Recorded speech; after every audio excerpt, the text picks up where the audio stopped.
করে যে রায় দিয়েছিল এটি রিভিউ আবেদন শুনানি হয়েছে। বাংলাদেশ জামাত ইসলামীর পক্ষ থেকে আমরা একটা পিটিশন করেছিলাম, এই পিটিশনের শুনানি আজকে শেষ হয়েছে।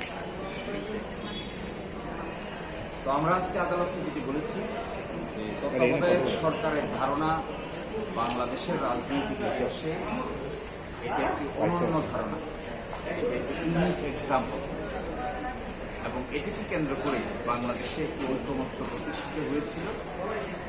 আজও সেই ঐক্যমত্য আছে কেয়ারটেকার গভর্নমেন্ট সিস্টেমকে পুনঃপ্রবর্তনের জন্য।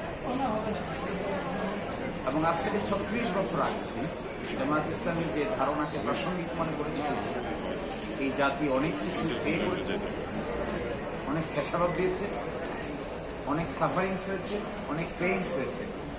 আবার 36 বছর পরে এসে মনে হচ্ছে এই ধারণাটাই বাংলাদেশের গণতন্ত্রের জন্য খুবই উপযুক্ত একটি ধারণার নাম।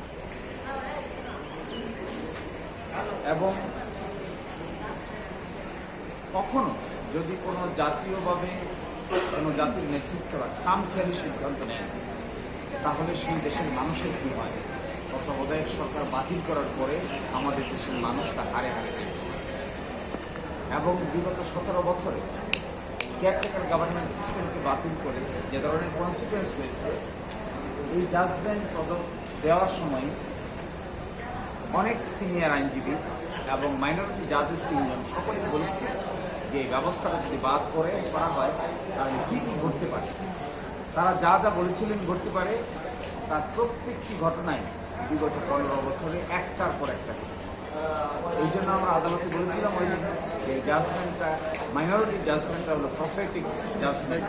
অনেক সময় মতদ্বৈততা পরবর্তীতে সত্য প্রমাণিত হয়, এইখানকার মতদ্বৈততা পরবর্তীতে সত্যে প্রমাণিত হয়েছে। এবং দেখেন এই ভারতীয় সাবকন্টিনেন্টে যে কয়েকটা বড় ধরনের পলিটিক্যাল ব্ল্যান্ডার আছে, তার মধ্যে একটা হলো ইন্দিরা গান্ধী কর্তৃক ইমার্জেন্সি জারি হয়েছে